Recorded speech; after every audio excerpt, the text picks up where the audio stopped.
we're the yellow guys as the market research company. That's why I'm wearing the pants as well.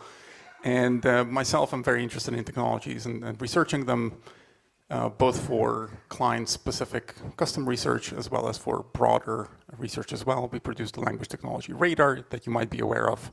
If you're not, then look it up on Nimdzi's website as radar. We also work, for example, for the European Commission, and we run a language technology market study for them. And the second year research is ongoing, and we're going to be launching a survey in January. Most of you will probably be invited, and please come and respond if you're interested in helping Europe also develop further language technology landscape. But I'm going to be talking about trends, and the future is always notoriously known to be difficult to predict.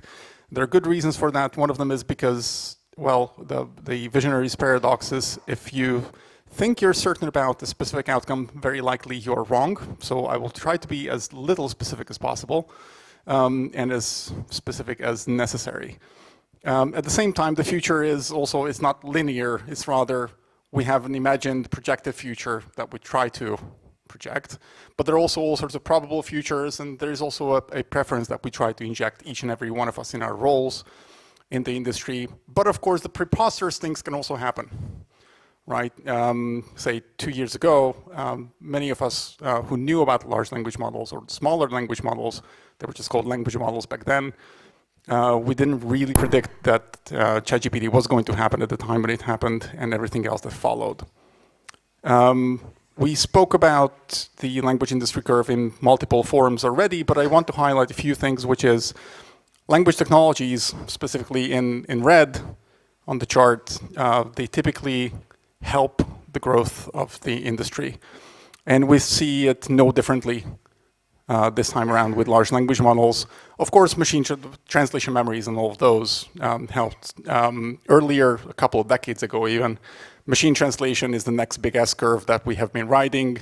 Large language models in generative AI is the current one. We are sure that a new one is going to emerge, especially as we already heard also at the panel. Some of the developments of large language models seem to be slowing down, and additional components, knowledge graphs, RAG, whatever it may be, are needed for further improvements. But generally, it's almost all about generative AI, almost because, well, you know, speech to text or text to speech is not necessarily generative AI and such, but a couple of trends about Gen AI. And we heard about incremental improvements before, and reportedly the large AI labs, they are struggling with finding the next big thing in improving their models, and is clearly indicated by their versioning systems. So if you look at OpenAI's models, then we're still doing OpenAI GPT-4o, or the new one, o1, but the labeling comes as month and year of implementation or the version. The same for Gemini, it's 1.5 Pro, there's just a new version of it. There's no Gemini 2 just yet, there's no GPT-5, there's no Claude 4. And everybody half expects it, but they're kind of being pushed out into the farther future. But the truth is that the AI labs and the big tech companies, they're not really focusing on the language challenge as such. Let's just face it very quickly. They're developing the foundational models for a different purpose, which is the broader term intelligence, which I don't even try to attempt or think about trying to attempt to define here. But the goal of AGI or super intelligence or whatever it is what's ahead of them for productivity reasons. And language technology as we use them in the industry, it's kind of a byproduct in their world. And that's good news for us, because while language adoption of large language models is kind of lagging, sure, there are a lot of copilots, there are a lot of productivity tools.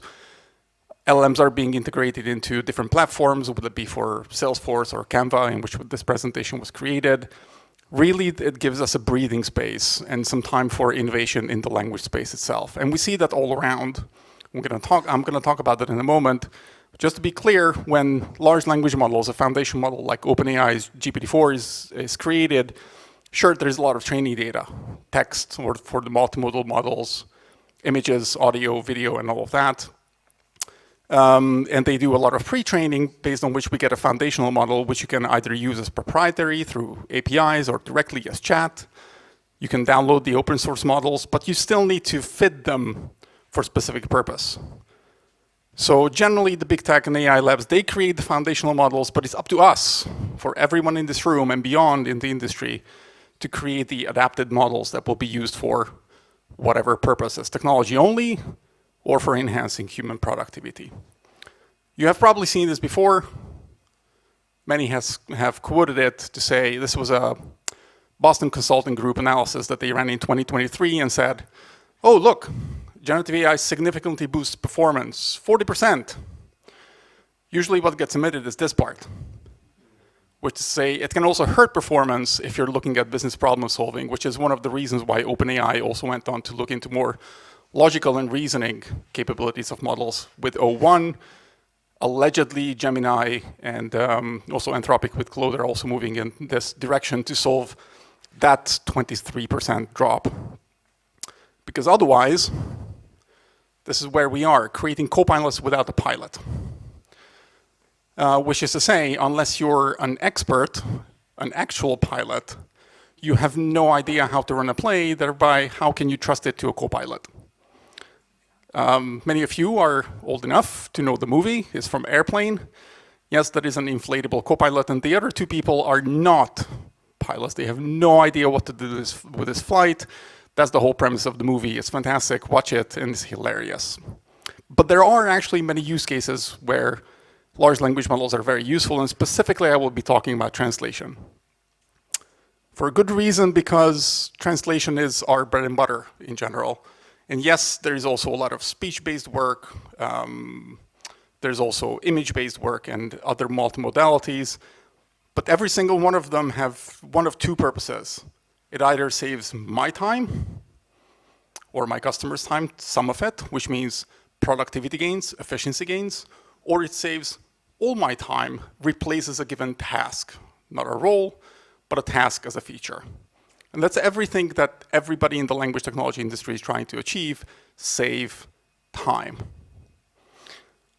Then again, large language models, as we also heard at the panel, are general purpose machines, right? And the way I like to dub them is they're eager but clueless assistants who need micromanagement. And we can do that micromanagement through various ways and forms, of course. We can give them context, prompting, for example. We can give them instructions. We can fetch additional external data and tools. Talked about agents also at the panel. And they can also be retrained for specific tasks to become specialists and aid and guide and support us in our tasks. So large language models have the ability to do stuff on their own, say ChatGPT or Gemini, but you can create specific models to do something that is very special. And I know that there are many people in this room who actually do this. And one of the use cases, of course, is, well, look at this, machine translation. How easy and simple is that? We can just give a bunch of prompts and context and instructions to the LLM, and it can do what is called augmented machine translation. But we can go further, of course, which is it can not only translate, it can do a bunch of tasks after translation, which is it can do quality assessment, quality estimation, automatic LQA, it can be configured, and it can also do some post-editing, automated post-editing on the translated tasks to a certain level of degree of confidence. And generally, large language models are taking over the space. And whenever this slide was created, it's probably outdated by now. And clearly, Ensure DeepL is here, Unbabel is here, Translated is here on the list. And there are also a bunch of other platforms, large language providers. They create their own, would that be Evolve, Leah, Opal, Aurora, and all the rest of them. You may or may not have heard of them, but if you go to any of the large language service providers' websites, you will find their AI platforms, and they all integrate large language models into them to a certain degree. But beyond translation, there are a lot more that can be done. Of course, multilingual content operations from rewriting and summarizing or removing harmful content, quality estimation or LQA, terminology work, and very importantly, engineering work, automation, scripting, technical support, or just giving linguistic context to the translation work that is being done. I know that I'm short on time, so I'm actually speaking fast as well, because the market is the most important thing that we are looking at generally. And here's what is happening. The key market players in language technology. And you know them, right? It's AWS, it's Google, it's Microsoft. Well, there's a bit more to it than that, because that's a little pun there to say LMs are taking over the depth and the width of the machine translation space. And of course, the depth and the width, they refer to two products or companies, one of them being DeepL for the depth and the width for widen. And of course, we see that with machine translation providers, that's exactly what they do. From translated to globallese on Babel and DeepL, they all, on some level, use or integrate large language models into their translation models. And there is more. Of course, there is DeepL Write, or Lilt also does Lilt Create for content creation. Or Benjianic, Manuel is sitting here. Where's Manuel? Manuel all the way in the back with Echo Chat. And a lot of these are, some of these are proprietary models. They can be deployed even privately. Most of them are cloud-based solutions, of course, raising the question of privacy and security and data sovereignty and all of that. And we also see that the machine translation aggregators, they're doing the same. They're pulling in the different large language models for supporting translation tasks. And of course, also creating their own auto LQA or automated post-editing parts. And the TMS market is also doing the same. So everybody has some touch with large language models. It's absolutely permeating the market. And there are different strategies for doing this for different providers. From RWS to Transperfect or Localize or MemoQ, they have different strategies of how they do this. But generally, you will find that with any TMS by now, if you go out to the market and get a TMS, you will find a large language model somewhere in the background. One of the most picked up use cases is MTQE, quality estimation. And there are various solutions out there, highlighting a few. Again, probably outdated by now, and should add a few more in the next week or two. And of course, via most translation management systems, you will find this functionality by now. And Custom MT, Kostya's company, they even created a tool that compares the different MTQE solutions. So previously we had machine translation solutions, you try to compare those. Now we have MTQE solutions and we try to compare those and try to benchmark and estimate how good are they. And of course, multilingual content creation, something that disrupts the entire create, translate, publish workflow. And from DeepL to Writer, a very specific case, they create their own large language models called Palmyra. The multilingual content creation is also picking up. So the landscape is very vivid. I'm going to take a second here to let you go through that list because it's important. Number one, of course, big tech and the large AI labs are in the driving seats. We know that Gen AI and machine translation is being integrated into the different platforms, and you can use translation models, again, from SAP to Salesforce to ServiceNow. But there's also a very vibrant startup scene. And there are many challenges in there. I heard many people say, I wouldn't want to be a language service provider right now. Many LSPs face the challenge of reducing workloads or requests for price drops. And on the enterprise side, CEOs typically look into AI. Why aren't we using AI not to its full extent? But in reality, success relies on productization, which is product market fit, time to market, and connectivity. As a language technology provider, you need to be able to build a moat that lasts at least for a few months. And I see a few smiling faces in there. Those few months are probably enough to do a marketing round so that the market has some attention towards you. The challenge is, of course, is the benchmarking is very empirical. If you're a small or a big provider of language technologies, you probably cherry pick your results when you show your marketing materials.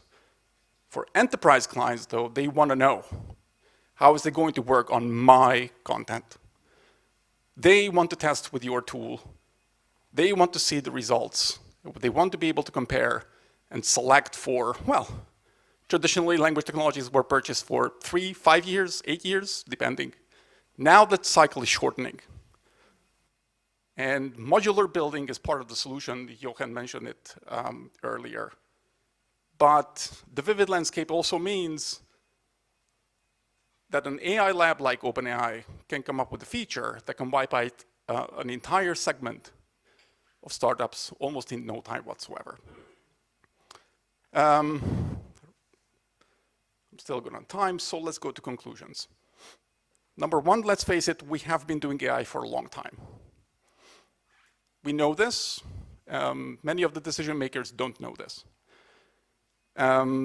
CEOs ask their VPs, their senior directors, use AI, look what ChatGPT can do. And it's a hard time for service providers, language programs, or technology providers to go back and say, well, if you have been using us, you have been using AI all these years. But just because there's need from top level to use AI, does it need to be used? Because if once you give a man a hammer, then every problem will look like a nail, right? Which means you give the CEO the large language model, say the OpenAI platforms through Azure, they will say, hey, look at all the challenges this can do. This can solve, this can help speed up. But we'll get there. Most of the tests look like, yeah, 80%, 90%, 95%. What does that really mean? And that's a tough challenge to have that discussion with senior level to say, yeah, it can do a lot of things, but it can't do it as well as a human. Because the language talk is typically not what CEOs listen to. At the same time, the future is already here, no doubt about that. Large language models are being used. They will be used for the future as well. But some of the clients are still thinking about implementing translation memories. And that's way before machine translation or LLMs. But LLMs actually provide the opportunity to kind of bunny hop all over the complexity of translation management, translation memories, machine translation, because it's so intriguing that it can do many things at the same time. And ultimately, of course, LLMs are being built into products as features. They can come as standalone features, and they can all become themselves as platforms. There are various layers of complexity where you can inject an LLM, but again, going back to how do you future-proof your stuff if you want to implement or if you want to develop, well, don't get married to any of the current solutions because they're going to be replaced in 3 months, 6 months, something soon. And there are many options. I don't need to list them. We have them in our radar. I didn't want to list them here in this presentation. But the decisions are very, very complex. And our job in the industry is to make sure that clients don't need to deal with this complexity. Our job is to reduce that, to make decisions simple, to make implementations meaningful and full of ROI. And the impact is already here, of course, and nobody wants to miss out on it, and that's why everybody's experimenting. But human is still the gold standard, is what I hear at almost every event and every panel that I listen to. So this is a typical statement from technology providers that says, oh yes, we created this feature, and it agrees with human evaluation, whatever, 93% of the time. What does that really mean? Is 93% good enough? Why is it not 94? But it's much more than that. If you hear it's 93% agreeing with human evaluation, it means, number one, it's an average over time, which means sometimes it's 100% agreement, sometimes perhaps it's 50. Number two, it's an perfect. No AI was used in creating this presentation. The 93% is also an average across all, say, error severities, if we're talking about automatic LQA. So the question when you hear number 93%, you want to ask for a breakdown. And you want to know, and Katka knows this very well. You want to know, are there any critical errors left in the 7%? Does the 93 cover at least the critical ones, or the major ones? Is the 7% only preferential, or is there more in it? And the 93% is only right now, with the current models, with the current implementation, with the current customization. What is it going to be in 1 month, 3 months, 6 months? Is it going to increase 97%, 98%? Is a new model completely going to destroy the automations that have been built? Is it going to drop to 87? And of course, the 93% does not mean that the human effort is reduced to 7%. Yeah. And not even asking the question, well, 93% agreement with human evaluation, which human? And again, probably Katka will tell me, and I agree with that, there are no two humans who would translate the same stuff the same way, or even evaluate it the same way, right? Which just simply says there is a need for human control, and that's why we don't have copilots yet everywhere. That's why the machines haven't taken over everything just yet. But those are tough conversations to have with clients to say, no, sorry, I know that machines can do this immediately almost. I know that they can do this cheap, but you're not going to get the results that you need. And with that, I would like to say that it's not only me who works in this space. There are plenty of my colleagues who help me. And I would like to invite you to participate in the research and the surveys that we create to understand the market better, and we can advise you on market steps. And I would like to thank you and open up for questions.